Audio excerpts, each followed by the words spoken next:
तो सूत जी महाराज को आते हुए देखा है। ब्रह्म तेज छिटक रहा है। व्यास जी के शिष्य जिन लोगों ने इनको विलोमज सूत माना है, उन लोगों ने भी कहा किसी भी जाति में उत्पन्न हो, उस जाति से नहीं, अपने कर्मों से पवित्र हो गए। शंख हड्डी होता है, पर भगवान की जयकार करता है, इसलिए मंदिर में आ जाता है। उसके जल का छींटा ब्रह्म हत्या को दूर करता है। शंख मध्य जलम कृत्वा भ्रामयन केशवोपरि, भगवान के ऊपर घुमा के उसके जल का छींटा देवे तो ब्रह्म हत्या विपवती। इसलिए आरती के बाद शंख के जल का लोग छींटा लेता है, इतना पवित्र हो गया। चमड़ा ही तो है, अशुद्ध है। चप्पल बोले वहां खोलो, वो चमड़ा कीर्तन में सहयोग देवे तो ढोल में बढ़ के यहाँ करके बैठता है भगवान के मंदिर में, क्योंकि भगवान के संबंध से सब पवित्र हो जाता। अपवित्र पवित्रो वा सर्वावस्थांगतो पिवा यह स्मरेत पुंडरीकाक्षम सबाह्याभ्यांतर शुचि। गुणी गुणों से पूज्य है, क्षेत्र परीक्षा नहीं कही। इस प्रकार श्री सूत जी महाराज दिव्य हैं, अनंत शास्त्रों के ज्ञाता हैं। सूत जी महाराज सहस्त्रों वर्ष कथा कहने में समर्थ हैं। इन्होंने अपने गुरुदेव व्यास नारायण से 18 पुराण पढ़ा है। आदि पुराण पढ़ा, फिर उसकी व्याख्याभूत 18 पुराण पढ़ा है। 18 पुराणों में कुल मिलाकर 4 लाख गाथाएं हैं और 1 लाख गाथा महाभारत। 5 लाख कथाएं हैं और एक एक कथा में कितने कितने दिन व्याख्या करने में सूत जी लगाते हैं, ये तो फिर सूत जी ही जाने। इस प्रकार सहस्त्रम सत्रमाचरत, हजारों वर्ष का इनका सत्संग का सत्र चलता है। सूत जी की कथा होती बंदे खत्मे नहीं होती। श्री सूत जी महाराज को ऊपर बैठाया है, ऋषि लोग बहुत प्रसन्न हुए हैं। भगवान ने आपको भेजा सूत जी, अब आप आ गए, बहुत अच्छा। तो सूत जी महाराज का पूजन भया है। श्री सूत जी महाराज ने 4 वेद 4 उपवेदों की कथा सुनाई और फिर 6 शास्त्रों की कथा सुनाई। 18 स्मृतियों का विवेचन किया है, फिर 18 पुराण की कथा कही है। 17 पुराण और एक महाभारत जय नाम का इतिहास, इसको सुनाया। ऋषि लोग हजारों वर्ष कथा कहते सुनते सुनते आनंद में विभोर हो गए।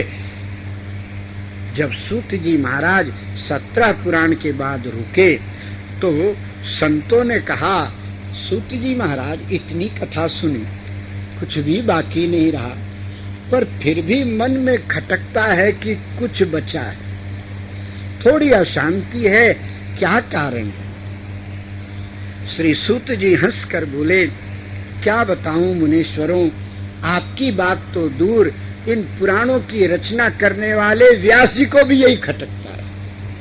तब एक दिन श्री नारद जी महाराज पधारे हैं और नारद जी से व्यास जी ने पूजन करने के बाद पूछा, भगवान ये क्या है, क्यों कमी खटक रही है?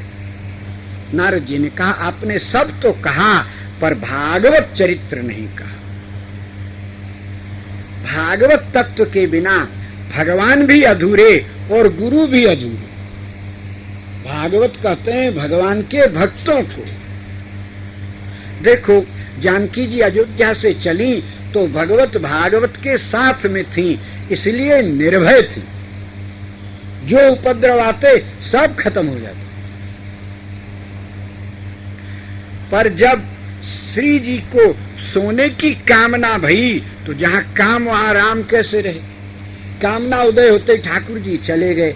भगवान के जाने पर भी श्री जी पर कोई झंझट नहीं आई, क्योंकि भागवत हैं। भगवान गए तो कोई बात नहीं, भगवान सदा सबके सामने थोड़ी रहते हैं, पर भागवत ये वैष्णव संत तो सदा रहते हैं। भागवतों का आश्रय ग्रहण किए रहो। भागवतों का आश्रय निर्भय करता है।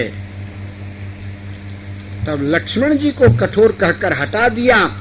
भगवान के हटने से हानि नहीं भई, पर भागवत के हटते ही लंका के कारागार में पहुंचे।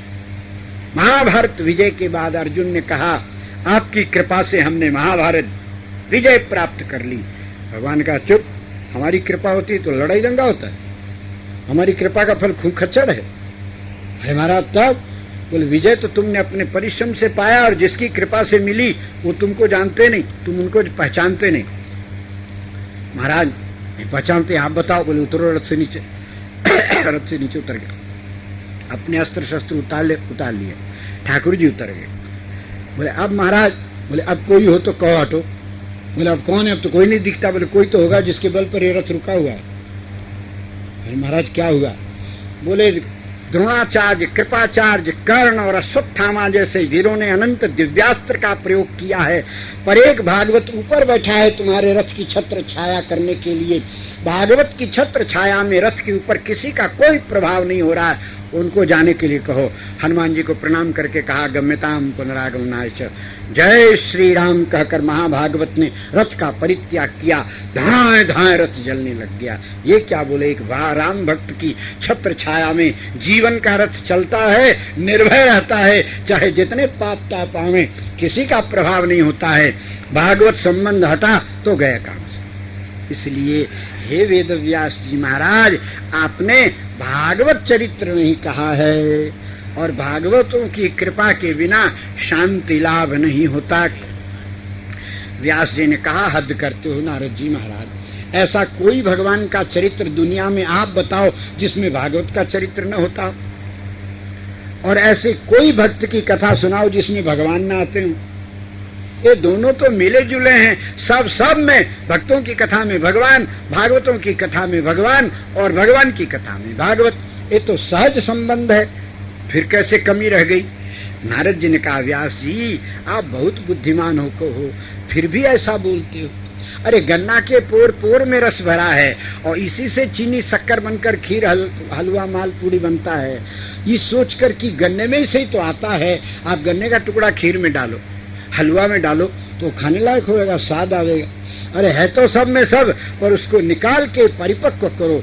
ऐसे भगवान की कथा में भागवत, भागवतों की कथा में भगवान, ये तो ठीक है, पर भागवतों की कथा को निकाल करके उनकी प्रधानता जिसमें भगवान गौण होवे, भागवत प्रधान। ऐसे कौन महाभागवत हैं भगवान को गौण कर दिया? बोले ब्रज की गोपांगनाएं, जिनके कहने पर एक चुल्लू छाछ पर त्रिभुवनपति नाचते हैं। इन भागवत महाभागवत श्री गोपांगनाओं का, वैष्णवों का, भागवतों का चरित्र प्रदान करके उनके साथ श्री कृष्ण लीला, श्री राधा के साथ श्री कृष्ण, अकेले कृष्ण ठीक नहीं, आधे कृष्ण हो जाएंगे। इसलिए भागवत अब समझ में आया, रस को निकाल कर परिपाक करो भागवत तत्व का। तब श्री व्यास जी महाराज ने सुखदेव जी नारद जी से कहा है भगवान ये भागवत तत्व का प्रागट्य कब से हुआ, इसका चरित्र क्या है? बोले भागवत भगवान के हृदय से प्रकट।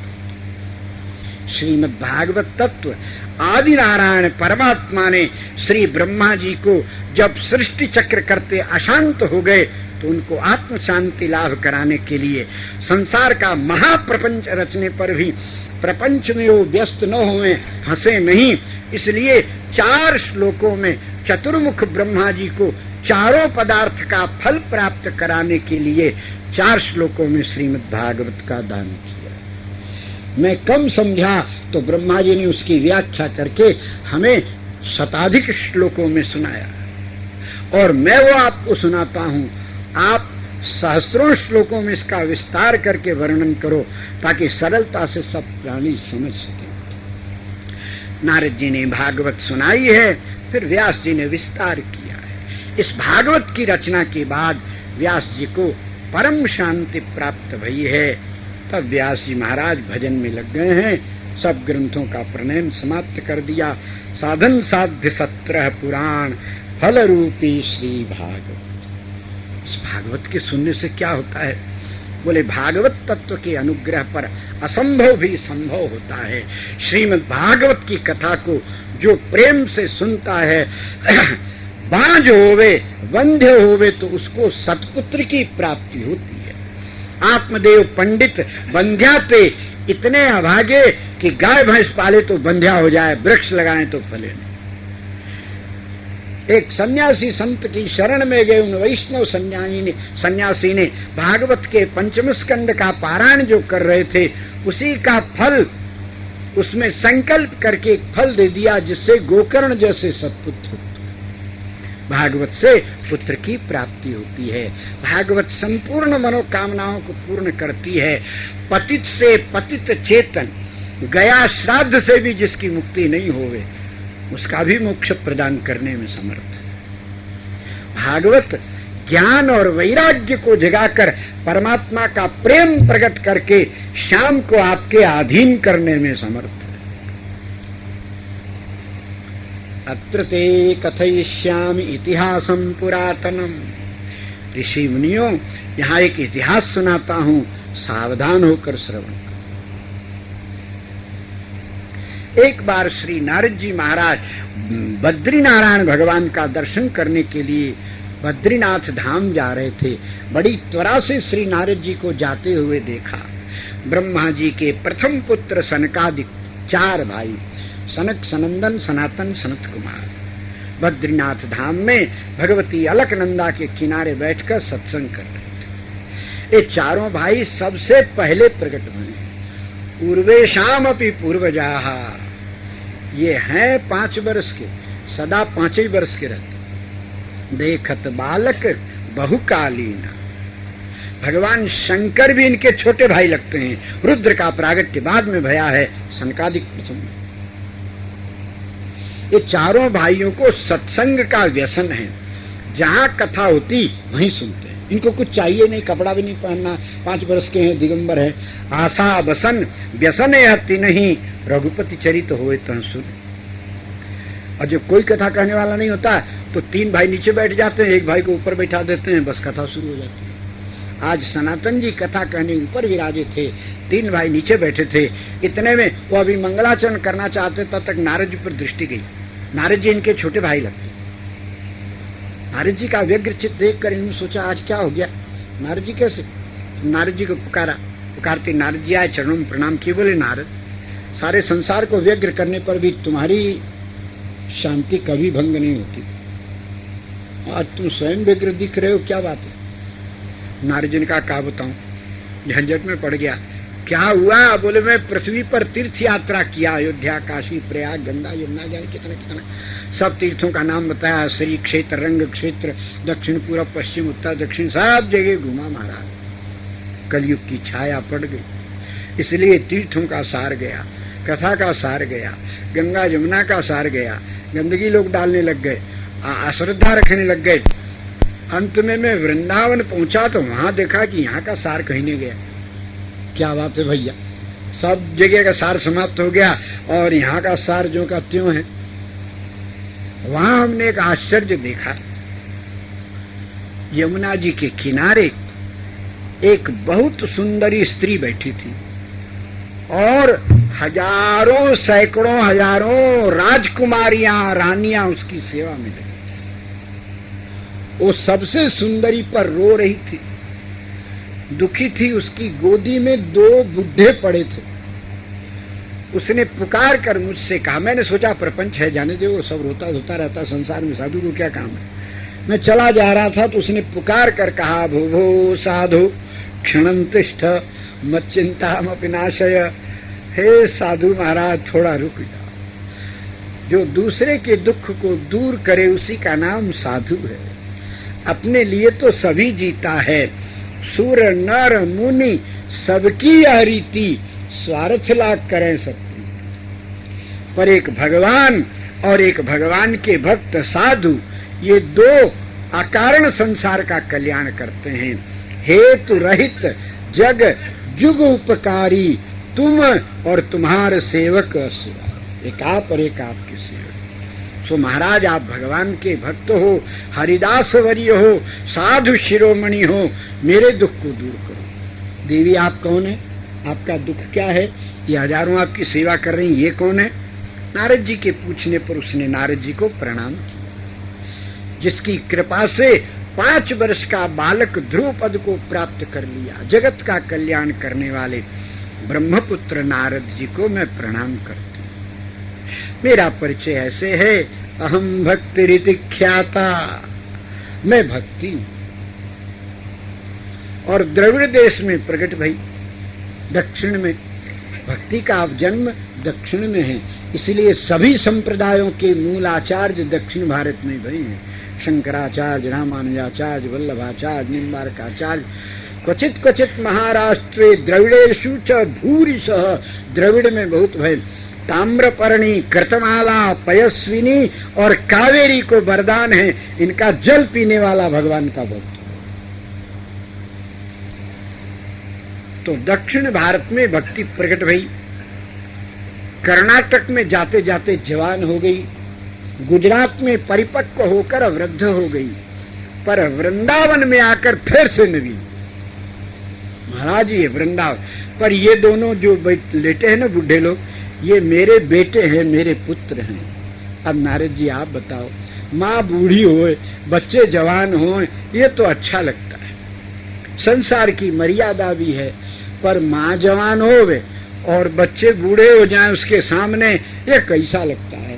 ये देखिए ना, मेरे दोनों बच्चे हिल नहीं पाते हैं, डुल नहीं पाते हैं। महाराज आप कृपा करो। ये कौन है? बोले का नाम ज्ञान है, का नाम वैराग्य है। नारद जी ने कहा ज्ञान वैराग्य जगाने में तो हम चुटकी बजाते। नारद जी महाराज ने ज्ञान और वैराग्य को जगाने के लिए वेद वेदांत का उद्घोष किया है, उपनिषदों का पारायण किया है। न ज्ञान जागा न वैराग्य जागा। तो गीता जी का पाठ किया, कई बार किया, तो सांस लिए नारद जी को देखे और बेचारे मुस्कुराने में भी समर्थ नहीं थे, थोड़ा हंसते हुए करवट बदले, फिर लेट गए। नारद जी ने कहा ये क्या हो गया? भक्ति ने कहा महाराज वेद और वेदांत की बातें मुंह से कही जाती हैं, ब्रह्म का विवेचन किया जा सकता है, पर वो आत्मा में नहीं उतरता है, और आत्मा में उतरे बिना पुष्ट कैसे हुए ज्ञान, और वैराग्य कैसे पुष्ट हो? वाक्य ज्ञान अत्यंत निपुण भव पार न पावे कोई। वेदांत का व्याख्यान करते ब्रह्म सत्यम जगत मिथ्या, जगत झूठा है, जगत झूठा है, जगत में कुछ भी बिल्कुल भाषण देते हैं, और 1 घंटा के बाद में भूख प्यास लगती है तो काढ़त दंत करंत हार। अरे इतनी देर हो गई, अभी तक जलपान का प्रबंध। अरे मिथ्या जगत में भूख किधर से लग गई? जगत मिथ्या है, ब्रह्म सत्य है, और जिद करके उसको प्राणपण लगाकर सिद्ध करते हैं दुनिया भर का वेदांत और 50 ग्रंथ सुनाए करके। पर दक्षिणा में थोड़ी कमी हो जाए तो सन्यासी बाबा का मुंह देखो ABCD के समान हो जाता है। मुंह से ना भी बोले, बहुत ज्यादा गंभीर हो तो, पर चेहरा बता देगा। इसलिए वेदांत की बातों से और गीता के व्याख्यान से न ज्ञान जागे न वैराग्य जागे। हाँ, समय सार्थक होता है, उतनी देर प्रपंच नहीं करोगे, अच्छी बात करोगे, इतना ही भरोगे, पर न ज्ञान जागे न वैराग्य जागे। अरे तो फिर तब क्या करूं? बोले बाप ही बताओ क्या करें, आप जानो। नारद जी बोले हद हो गई, जब गीता से ज्ञान, गीता से पढ़कर कोई ज्ञान नहीं, सर्वशास्त्रमयी गीता, और फिर भी एक ज्ञान वैराग्य नहीं जागते, तो अब भगवान से पूछना है क्या बात है महाराज, इससे भी कोई रहस्य हो तो बता दो।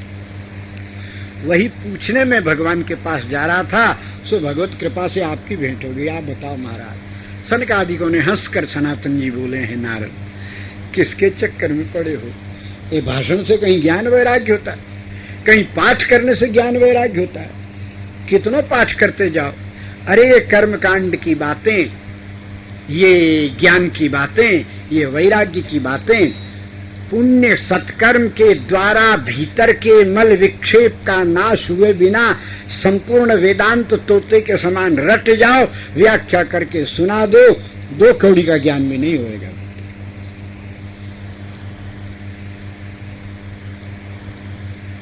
आत्मा की शुद्धि चाहिए ज्ञान के लिए। मल और विक्षेप का नाश करके आत्मा परम निर्मल हो जावे तो एक अक्षर से ज्ञान उदय हो जाता है। और कर्म कांड में उच्चारण की शुद्धि चाहिए, अशुद्धि रहेगी तुम रटते रटते समय बर्बाद करो, कुछ नहीं होगा। आज बहुत से विद्वान बच्चों को देखते हैं उच्चारण में शुद्ध नहीं बोलते, और गर्व इतना है कि उनकी अशुद्ध निकालो तो लड़ने पर तैयार हो जाते हैं, बात मानना तो दूर। गणेश को गणेश बोलेगा, गढ़ानंत्वा गणपति, तुम गड़बड़ कर रहे हो, ससुर गणेश जी का नाम नहीं उच्चारण।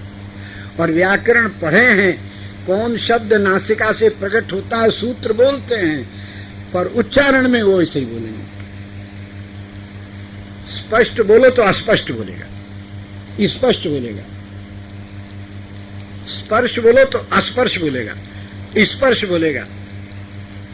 स्पष्ट बोलो तो बहुत शुद्ध बोलेगा, तो स्पष्ट बोलेगा। उच्चारण नहीं आता। और पाठ करेगा तो बिना प्रयोजन के शून्य धर्तव्यम संस्कृत बंतव्यम सब में अनुस्वार लगाता चला जाएगा और सब में विसर्ग लगाते जाएंगे, राहा आहा गहा। अब हर बात में विसर्ग कहां से आया, पर वो बोलता चला जाएगा, पाठ करेगा। तो इस प्रकार उच्चारण में अशुद्धि होवे तो यथेन्द्र शत्रु स्वरतोपराधात, जरा सा उच्चारण में गलत हो। संस्कृत नहीं समझ में आता तो हिंदी में समझो। एक आदमी को 4 गुंडे घेरे, वो दौड़ दौड़ गया, भीमसेन बैठे थे तो दौड़ कर गया, हे कुंती नंदन मैं आपकी शरण में आया हूं, ये लोग मुझे मारने वाले। भीम दादन का कौन है रे? आपका आपने मारे, क्या समझा? अरे नहीं दादा गलती होगी, माफ करो, हम नहीं समझते थे आपका। और कुंती नंदन उच्चारण करते समय आप ही कु के ऊपर जो बिंदी रखी है उसका उच्चारण बिना किए ही बोल जाओ तो वो शैतान तो बाद मारेंगे, भीम ऐसी थप्पड़ मारेगा एक दांत बाहर हो जाएगा।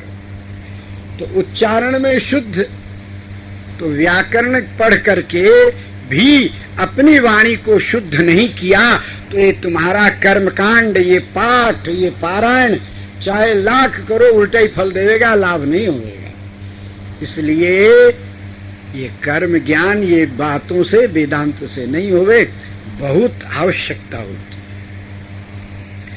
अब आजकल तो सबको यज्ञ करा लेता, नहीं तो यज्ञ कराने वाले आचार्य को तो पुरुष सूक्त याद हुआ तो आचार्य बन जाएगा, यज्ञ करा लेगा। नहीं तो यज्ञ कराने वाले आचार्य को सबसे पहले ज्योतिष का पूरा ज्ञान होना चाहिए।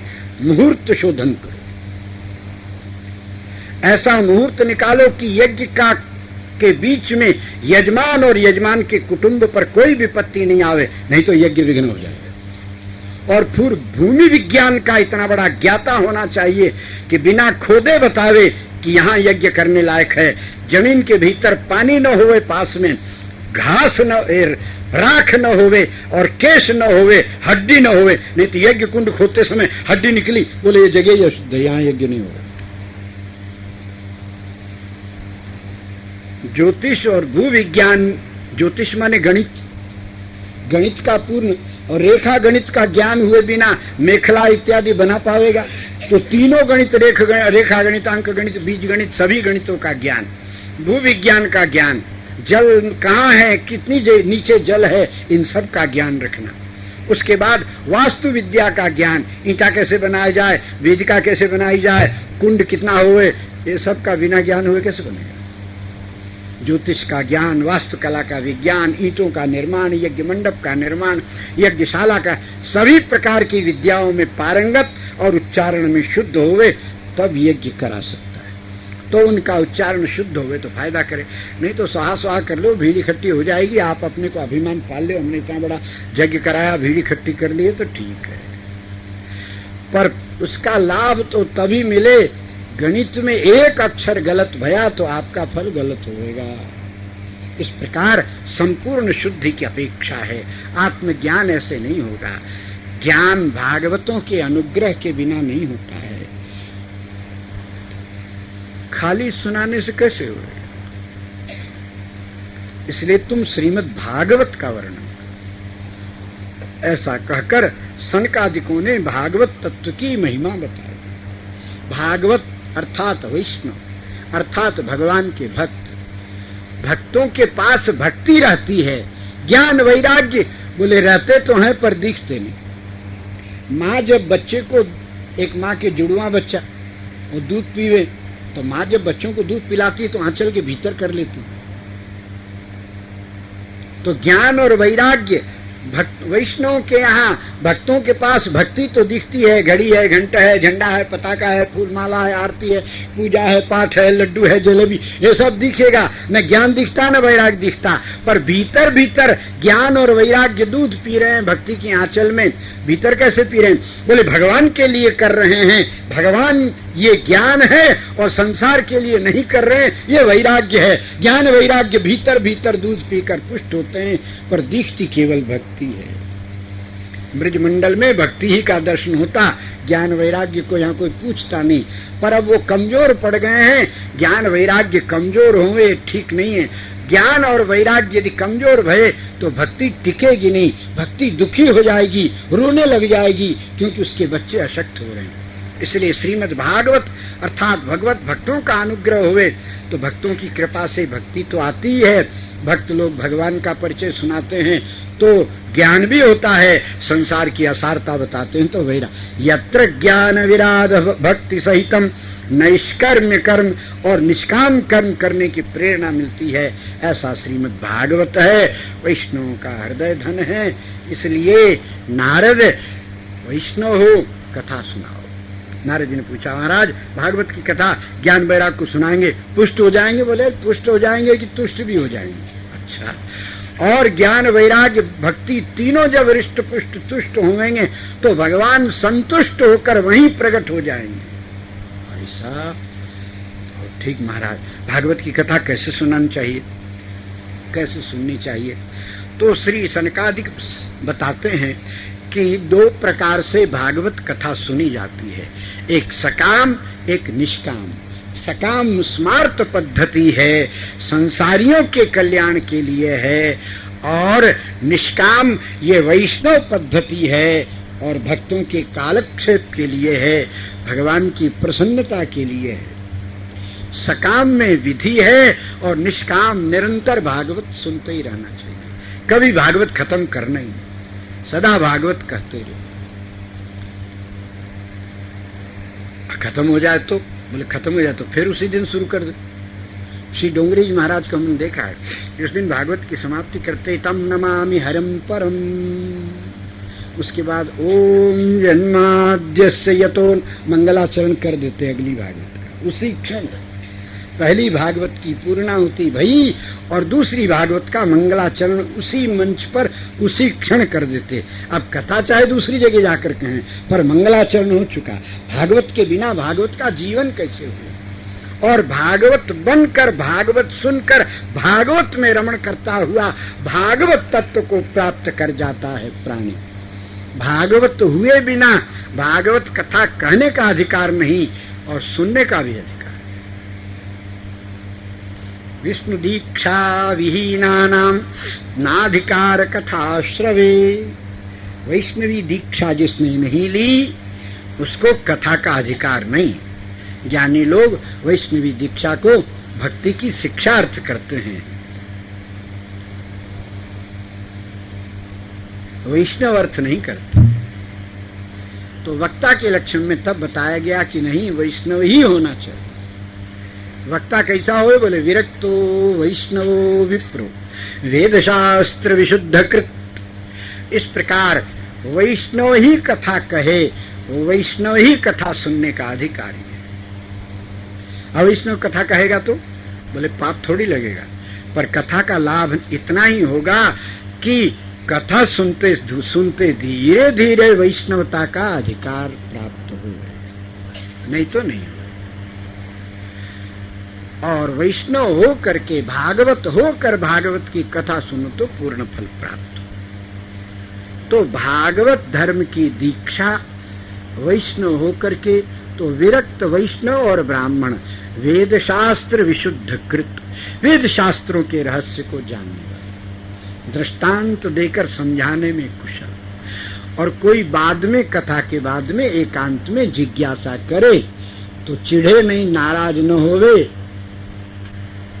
धीर होवे। दृष्टांत कुशलो धीर। और सबसे अंतिम लक्षण है निष्प्रिय, लालची न हो। पैसे के लिए कथा कही गई तो कथा का सार कम हो जाएगा, चला जाएगा। विप्रैर्भागवती वार्ता गेहे गेहे जने जने कारिता कणलोभेन कथासारस्ततो गतः। इसलिए उत्तम श्रोता वक्ता, उत्तम और मध्यम श्रोता वक्ता। श्री सुखदेव जी उत्तम वक्ता हैं, राजा परीक्षित उत्तम श्रोता।